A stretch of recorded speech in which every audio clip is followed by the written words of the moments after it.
Sudhir mega mind IAS में आपका स्वागत है। आज हम एक ऐसे इंटरेस्टिंग टॉपिक पे बात करेंगे जिसके बारे में आपको अंदाजा तक नहीं होगा, ना ही आपने कभी सोचा होगा और नहीं आपको कभी सोचने का मौका मिला होगा और नहीं आपको कोई क्लू मिला होगा। जनरली हम लोग यही जानते हैं कि भारत अंग्रेजों से लगभग 200 साल गुलाम रहा, लेकिन सही मायने में देखा जाए तो भारत 3500 साल गुलाम रहा है। लेकिन बस अंतर यह है कि शुरुआती जो विदेशी शासक थे हमारे समाज में रच बस गए, हम में घुल मिल गए, और अंग्रेज हमारे समाज में रचे बचे नहीं बल्कि वो विदेशी अपने कैरेक्टर में बने रहे। इसलिए हम लोग समझते हैं कि हम सिर्फ 200 साल ही गुलाम रहे हैं। तो दस्ताने गुलामी के इस एपिसोड में आपका स्वागत है। हम बात करेंगे कि भारत कब से विदेशियों का गुलाम रहा है और उस गुलामी का आज क्या असर है, उस पे भी चर्चा हम करेंगे। बने रहिए हमारे चैनल पे, और अभी तक आपने हमारा चैनल सब्सक्राइब नहीं किया है तो सब्सक्राइब कर दीजिए ताकि हम आपको नए नए इंफॉर्मेशन, नए नए आइडिया, नई नई चीजें आपको बताते रहें। तो आइए स्टार्ट करते हैं। जैसा कि आप जानते होंगे, भारतीय सभ्यता की शुरुआत होती है हड़प्पा सभ्यता से। हड़प्पा सभ्यता के पतन के बाद कुछ विशेष हमें पता नहीं चलता है भारतीय इतिहास के बारे में, क्योंकि ऐतिहासिक खोज हुई नहीं है ज्यादा, और हुई है तो कुछ उनको मिला नहीं है। तो एक तरीके से देखा तो ये अवसान का काल रहा भारतीय इतिहास का। अचानक से हमें पता चलता है वैदिक आर्यों के बारे में। तो इतिहासकारों में बहस छिड़ जाती है कि वैदिक आर्य थे कौन और आए कहां से। अलग अलग विद्वानों ने अलग अलग मत दिया। भारतीय राजनेता बाल गंगाधर तिलक ने यह बताया कि ये लोग आर्कटिक प्रदेश के रहने वाले थे। आर्कटिक महाद्वीप है, वहां के रहने वाले थे, यानी ठंड प्रदेश के यूरोपीय भाग से रहने वाले थे। दयानंद सरस्वती ने कहा कि ये आर्य जो थे वो तिब्बत से आए। लेकिन सर्वाधिक मान्य मत है गाइल्स महोदय का। उन्होंने बताया कि आर्य लोग 1500 बीसी के आसपास डेन्यूब रिवर यानी यूरोप के रहने वाले थे, और यहीं से शुरू होती है भारत की गुलामी की दास्तान, जिसके बारे में आप नहीं जानते हैं। तो वहां पे फैली महामारी और फूड ग्रेन का हो गया शॉर्टेज, पॉल्यूशन जो भी हो, इकोसिस्टम उनका गड़बड़ हो गया। वहां से उन्होंने विश्व के विभिन्न क्षेत्रों में माइग्रेट किया। उसी में से एक शाखा ईरान आई और ईरान से भारत आई, क्योंकि ईरानी ग्रंथ अवेस्ता में जो ऋग्वैदिक शब्द हैं उनका उल्लेख मिलता है। इंद्र, अरुण, वरुण, नासत्य का उल्लेख मिलता है ईरानी ग्रंथ अवेस्ता से, और उसमें यह भी मिलता है कि ईरान यहीं से आर्य यहीं से होके भारत आए। और जब आर्य भारत आए तो भारतीय जो थे, जो जनजाति रूप में थे, असभ्य थे, अभी विकसित नहीं हुए थे, उनसे उनका युद्ध हुआ और भारतीयों को उन्होंने भगा दिया जंगल में, और कुछ को उन्होंने अपना गुलाम बना लिया, और वही चल के आगे शूद्र कहलाए।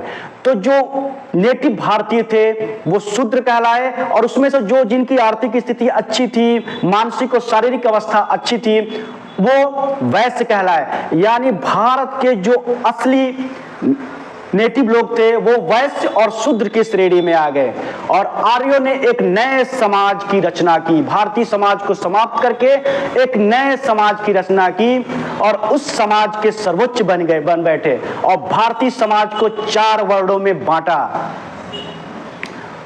ब्राह्मण, क्षत्रिय, वैश्य और शुद्र। यानी जो विदेशी आर्य थे वो कहलाए ब्राह्मण और क्षत्रिय में बट गए, और जो कमजोर लोग थे वैश्य और शूद्र में बस गए। और यहीं से शुरू होती है भारतीयों की गुलामी की दास्तान, क्योंकि आर्य का मतलब होता है उच्च वर्ण, एलीट क्लास के लोग, उच्च रंग के लोग।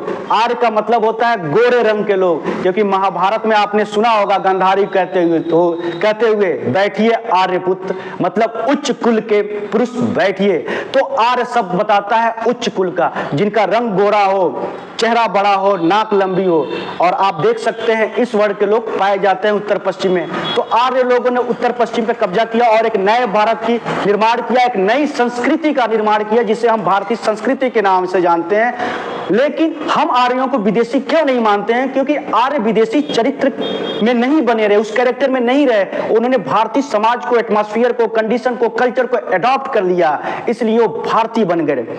उसके बाद आक्रमण होता है विदेशियों का, उसमें है सबसे पहले विदेशी आक्रमण करते हैं ईरान के हखमनी वंश के शासक 558 बीस ईसा पूर्व में, और 522 ईसा पूर्व में डेरियस प्रथम या दारा प्रथम जो ईरान का शासक था हखमनी वंश का, उत्तर पश्चिम में, भारत के उत्तर पश्चिम अपना शासन स्थापित करता है। तो कहने का मतलब यह है कि लगभग 1500 ईसा पूर्व से ही उत्तर पश्चिम किसी न किसी रूप में, किसी न किसी वर्ग के लोगों द्वारा शासित, गुलाम रहा, शासन रहा।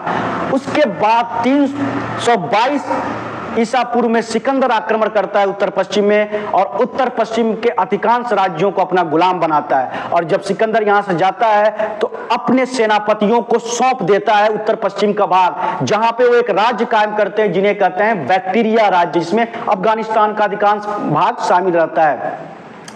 उसके बाद जब चीन के शासक किन शी हुआंग 3rd BC में जब चीन की दीवार बनाते हैं, चीन की दीवार बनाने का एक प्रमुख कारण था जो बर्बर जनजातियां थी, शक, कुषाण, पहलो, ये लगातार चीन पर आक्रमण करके लूटती थी। तो चीन के शासक किन शी हुआंग ने चीन की दीवार बना दी, जिससे अब इनको चीन में जाकर लूटपाट करने का मौका नहीं मिलता था, क्योंकि ये जनजातियां के पास ऐसी जगह नहीं थी जहां वो खेती कर सके, ये लूट पर ही इनका जीवन निर्भर रहता था। अब इनके पास जाने का कोई जगह नहीं था, तो उन्होंने भारत की तरफ रुख किया, और जब भारत की तरफ रुख किया तो उसका दबाव पड़ा यूनानियों पे, और यूनानियों पर दबाव पड़ा तो यूनानी जो है उत्तर पश्चिम में जो बैक्टीरिया राज्य में थे, वहां से वो भारत की तरफ शिफ्ट करते हैं। तो सबसे पहले इंडो ग्रीक आक्रमण करते हैं मध्य भारत के राज्यों पर, उसके बाद शक आक्रमण करते हैं, शकों के बाद पार्थिव या पहलो आक्रमण करते हैं, और फिर कुषाण आक्रमण करते हैं। इस तरह लगातार विदेशियों का भारत पर आक्रमण का क्रम चलता रहता है। 1500 BC से ही शुरू होता है, और उत्तर पश्चिम 1500 BC से ही किसी न किसी रूप में किसी न किसी वंश के शासकों का गुलाम रहा।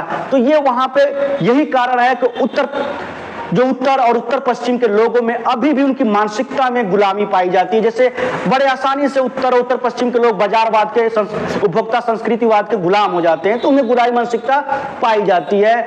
लेकिन ये था भारत की गुलामी की दास्तान का पार्ट 1। वीडियो लंबा हो जाएगा, इसलिए हम अगली बातें नेक्स्ट क्लास में करेंगे भारत की गुलामी की।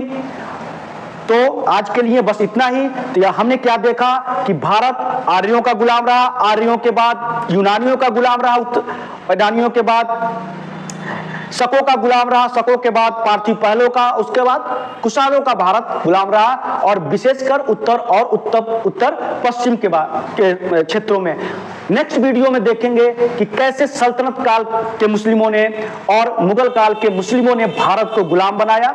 बने रहिए मेरे चैनल पे। Have a nice day. Thank you very much.